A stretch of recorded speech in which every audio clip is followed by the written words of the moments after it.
I'm off on a trip overseas with my mistress. Sold the house for $400,000. The overly cheerful voice of my husband John made me instinctively ask, "What?" He called from the hospital, saying he sold the house for $400,000. What does that mean? That house was precious to me, inherited from my dad. And to openly declare he has a mistress? This is madness. What are you talking about? What about Whitney if you sold the house? As soon as I mentioned our daughter's name, John scoffed. That brat. I've always found her annoying, acting all high and mighty. Of course I'm leaving her behind. Such words about his own daughter. I was furious and shocked to hear he sold our house and plans to flee with his mistress. I must somehow stop John.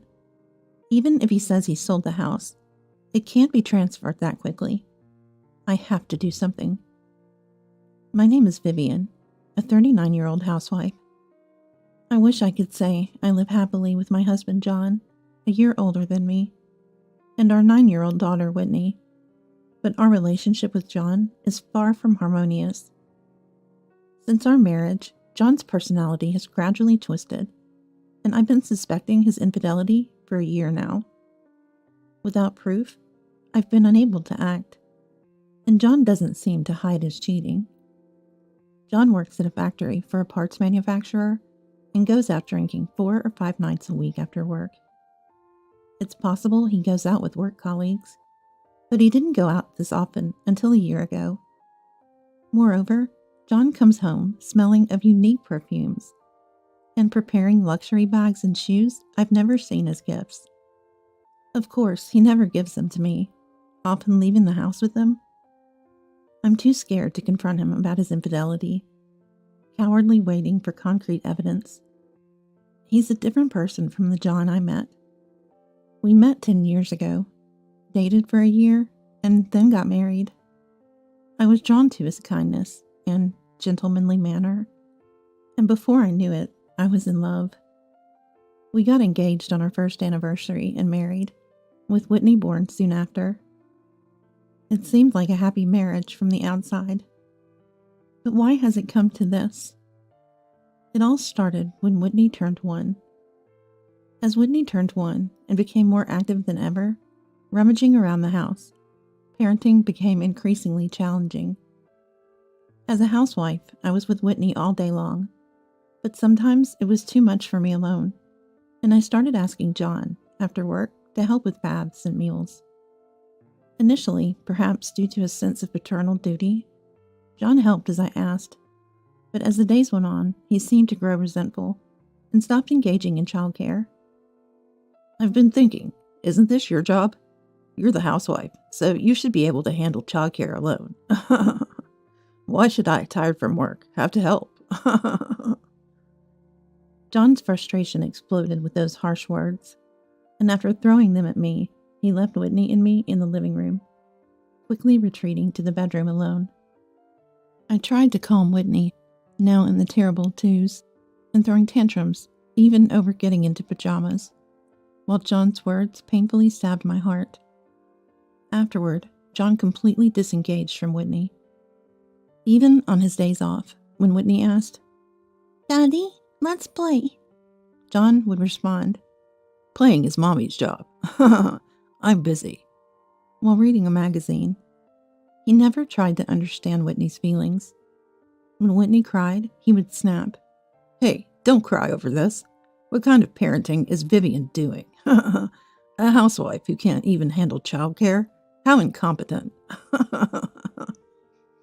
Glaring at both Whitney and me. I didn't want Whitney to hear John's verbal abuse, so we retreated to our room, forced to play together. There were times I wanted to enjoy my hobbies, like reading or watching movies, but living constantly with Whitney left me with virtually no personal time. Yet John enjoyed his hobbies, while I endured his verbal abuse. It was so unfair. However, our household depended on John's income, so I couldn't complain. Without John, I couldn't provide for Whitney alone. I was angry at my own helplessness. So, John lived carelessly, indifferent to parenting. 8 years have passed since then, and Whitney is now 9. John's verbal abuse continues, unabated, and the kind John I knew before our marriage is nowhere to be seen. I lived with John solely to support Whitney, avoiding provoking him as much as possible. Mom, you're so good at drawing. You should do it as a job. One day, while drawing together, Whitney suddenly said that. Do art as a job? Yeah, your drawings are so kind and wonderful. Whitney smiled brightly, looking at the animal illustrations I had drawn. I've always loved drawing, and even once aspired to be a manga artist. Although I realized halfway that it was impossible and gave up, I still drew illustrations as a hobby. I always show your drawings to my friends and brag about them.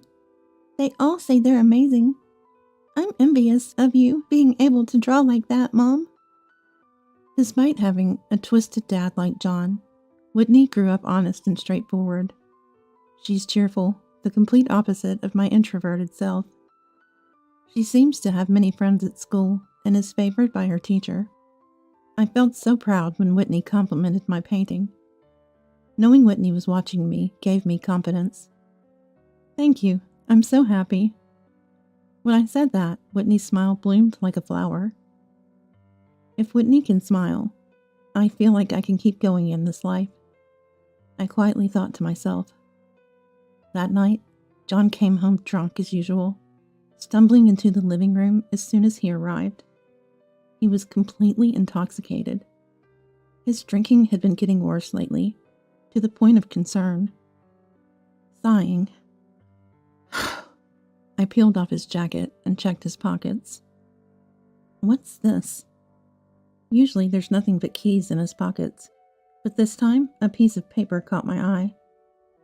It was a receipt with what seemed to be a hotel's name on it. This is definitely proof of cheating.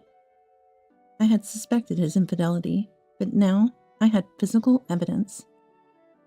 Trying to calm my fluttering heart, I carefully tucked the receipt away on the shelf. I started thinking about how to confront John. The next day, still half drunk, John left the house. After Whitney went to school, I did the usual household chores, but I couldn't stop thinking about the receipt. I had suspected John's cheating, and not confronting him was my choice. But now, with solid evidence, it's hard to continue this false marriage. Within a week, or maybe even a few days, I want to make him admit his affair and apologize. How should I? As I was thinking, my mobile phone vibrated. Who could it be at this time? It's rare to get a call during the day. Checking the phone, it was an unknown number. A sense of foreboding, I answered. Hello, is this Mrs. John Simmons? Yes, speaking. Who's this? This is North Hospital. Mr. Simmons has been. The call was from the largest general hospital around. The hospital informed me that John had been brought in by ambulance, undergoing surgery for a kidney disease. They also said that his kidney is likely to fail and will need a transplant. Confused by this sudden news, the doctor asked if I was okay. Yes, a kidney transplant is possible, right? Yes, we'll start looking for a donor, and if we find a match, we can proceed with the transplant surgery. Although my mind was in chaos, hearing that John needed a kidney transplant, the doctor continued to explain about the surgery. We'll check the compatibility with potential donors, so please cooperate. I only half understood what the doctor was saying, but I knew John was seriously ill. Despite John belittling me and having affairs, I don't wish him dead. I hope he can be saved. That day, I spent the whole night thinking about John's transplant surgery. Weeks passed, and we found out the compatibility results for potential kidney donors, primarily within the family. Surprisingly, I was the best match. John's parents are alive, but in poor health, unable to undergo such a surgery. Being an only child and the healthiest, I, with the same blood type as John, was the best choice. It would be a lie to say I had no doubts. But John's life is irreplaceable. With that thought, I decided to be the donor for John's kidney transplant. When I explained John's condition and our transplant surgery to Whitney, "Got it. Take care," she cheerfully said. During my hospitalization, Whitney would stay with John's parents. They're in poor health but capable enough to care for themselves at home. Whitney, close with her grandparents, was happy to go to Grandpa and Grandma's house. This should be fine for a while. It was a relief that Whitney is such a well-behaved child. With that assurance, I went through with the transplant surgery. A week later, after signing the consent form and undergoing health checks, I underwent the kidney transplant for John. The surgery was quicker than I expected, and I stayed in the hospital for about a week, John for 10 days. Fortunately, there were no complications, and our recovery was smooth. The day before my discharge, my mobile phone rang again. Wondering who it could be this time, I answered. "It's me," a familiar voice said suddenly, startling me. It was John. Thinking he might be thanking me for being a donor, I asked, "It's been a while. How are you feeling after the surgery?" I expected him to say something like, "I'm better thanks to you, Vivian. Thank you." But his reply was unexpected. "About our house." John paused, and then continued. Suddenly, he brought up the topic of the house, and I was thrown into disarray. "I sold it for $400,000, and I'm going on a trip abroad with my mistress, Alexandra." His voice was inappropriately cheerful, and I instinctively asked, "What?" He called from the hospital to say, "I sold the house for $400,000. What does that mean? That house was precious to me, inherited from my dad. And to openly declare he has a mistress? This is madness. What are you talking about? What about Whitney if you sold the house?" As soon as I mentioned our daughter's name, John scoffed. "That brat. I've always found her annoying, acting all high and mighty. Of course I'm leaving her behind." What a way to talk about his own daughter. I was furious and shocked to hear he sold our house and plans to flee with his mistress Alexandra. I must, somehow, stop John. Even if he says he sold the house, it can't be transferred that quickly. I have to do something. After John said, "I sold the house, going on an overseas trip with Alexandra," the phone call abruptly ended. Confused, I tried to make sense of what had happened. But no matter how much I thought about it, I just couldn't believe he sold the house suddenly. Especially while I was in the hospital. Shocked, my condition worsened, and my hospital stay was extended by a few days. In my despair, I lay in bed alone, helplessly pondering the future. First, I should call Whitney.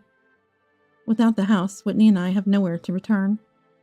It was infuriating enough that John boldly declared he has a mistress. But my primary concern was Whitney.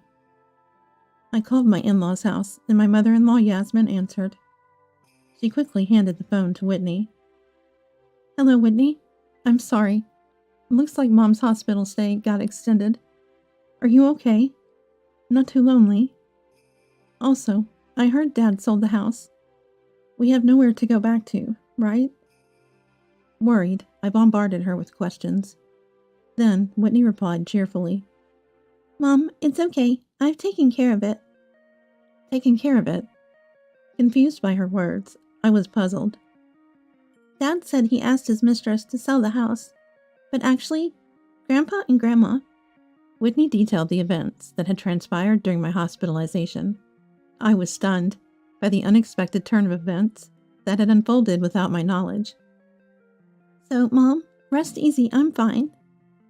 "Thank you." Encouraged by Whitney's responsible words, I was finally able to calm down a bit. But if Whitney's story was true, what had become of John and Alexandra by now? Curious, I reminded myself that the rest was crucial, and drifted off to sleep. 3 days later, fully recovered, I was discharged and headed to my in-laws' house. Mom, welcome back. Whitney ran up to me with a joyful face. Yasmin was smiling behind her. I'm glad for you. And John, he really did something unbelievable. I'm sorry, Vivian. My father-in-law Kevin apologized with a grim face. Despite having such wonderful parents, how did John end up so twisted? No, it's my fault for following along without saying anything. Please don't apologize. Thank you. And, well, Vivian, there's something we need to tell you. Yes, what is it? I sat down with Kevin and Yasmin, listening to their story with Whitney by my side. Though surprised again by their news, Yasmin's firm encouragement, "We won't let John have his way," reassured me. After hearing from Kevin and Yasmin, I was about to head home with Whitney. When passing a real estate agency, I noticed a familiar man and an unfamiliar woman arguing with an agent. It was unmistakably John, and the woman with him must be Alexandra. John was in a tracksuit with messy hair, and Alexandra wore a short skirt with only one high heel, no makeup.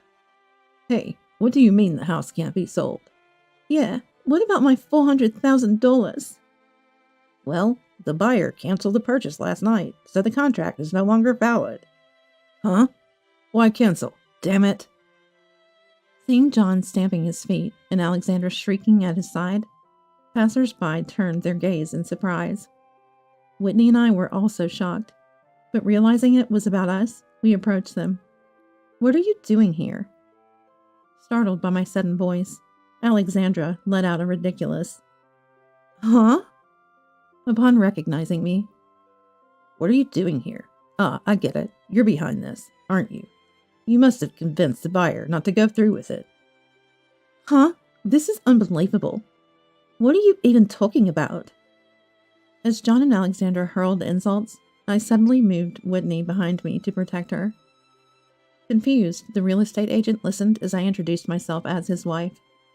The agent responded with a bewildered, Are you kidding me about the cancellation? Because of you. We had to turn back right before boarding the plane. And now we can't buy a new house. I even have debts from the money I spent on her."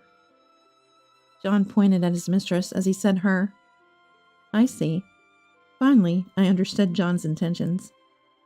John had tried to sell the house, which I had inherited from my late father, to pay off debts incurred from his spending on Alexandra, and to buy a new place for them to live. Such selfishness. Ignoring Whitney and me, he even tried to take away my most valuable asset. I was shaking with anger. Excuse me, but aren't you the one being disrespectful? Coming out of nowhere and talking back to me, as if you could survive without me. Despite the dire situation, John's continued insults were appalling. First off, did you really think you could sell my precious house without discussing it with me? I'm the owner. Did you forge the documents or something? And you've been bad-mouthing the home buyer, but that buyer was your own parents. Huh? What do you mean? Indeed, what Whitney had told me on the phone while I was hospitalized was that Kevin and Yasmin had pretended to buy my house as a plan to teach John a lesson. Having heard everything about John's misdeeds from Whitney, they were furious, saying, "How could he do this to Vivian and our sweet granddaughter?" Whitney's bright and honest nature had made her grandparents believe her over their son. Let me explain. Grandpa and Grandma got really mad when they found out about Dad and that woman. I knew Dad was trying to sell the house, so I talked to them. They said they wouldn't let it be sold so easily, since it's a special house Dad left for Mom. So before someone else bought it, they intentionally made a bid to buy it. Whitney stepped forward and boldly explained the situation. Those guys. My own parents doing this to me? Old parents. And you two, acting all high and mighty? Just kids. Shows how badly Mom raised you. John sneered crudely. Undeterred by John's attack, Whitney stood firm. I pulled out a piece of paper from my bag and thrust it in front of John's nose. Sorry, but we're getting divorced. John laughed through his nose at the sight of the divorce papers. Divorce? You said it right. You're okay with divorcing. You think you can survive without me? John must think that as a housewife, I'll be lost if we divorce. Indeed, that might have been the case before. But now, I had a secret plan. To shatter John's shallow thinking, I spoke up. Don't worry. I received a gift from your parents while they're still alive. Huh? A living gift? What's that? John and his mistress looked bewildered. This morning, Kevin and Yasmin told me they wanted to give me part of their assets while they were still alive. Their health was failing, and they weren't sure how much longer they had. Of course, I initially refused, suggesting they should give it to John. But Kevin and Yasmin insisted. We value you, Vivian, who gave us a lovely granddaughter. More than a son who can't even thank her for donating an organ. I expressed my gratitude and agreed to accept their living gift. It's your dad and mom's wish. They said they wanted to give it to me, not you. John's face turned pale. Understandably so. He was losing the assets that should have been his to a wife he was divorcing. That's dirty. That's not right. It's normal for children to inherit their parents' assets. I'll talk to them now. If they won't listen, I'll take it to court. John glared at me with fiery eyes, shouting. I sighed at John's endlessly shallow thoughts. Maybe it's time to deliver the final blow. Stepping forward, I locked eyes with John and declared, You're talking nonsense. It all started with you, belittling me and even having a mistress, right? You're the one who spent the money. Kevin and Yasmin's decision is only natural. And do you even have the money to sue? Even if you did, how would your betrayals play out in court? A scream escaped John's lips. He trembled at the sight of me, now looking like a demon. Sorry, I won't sue. Please forgive me. His apology was desperate, but it was too late. I glared at John once more and delivered my final words. I'll make sure you pay for insulting Whitney and me. Alimony and child support, all of it. If you can't pay, I'll chase you to the depths of hell.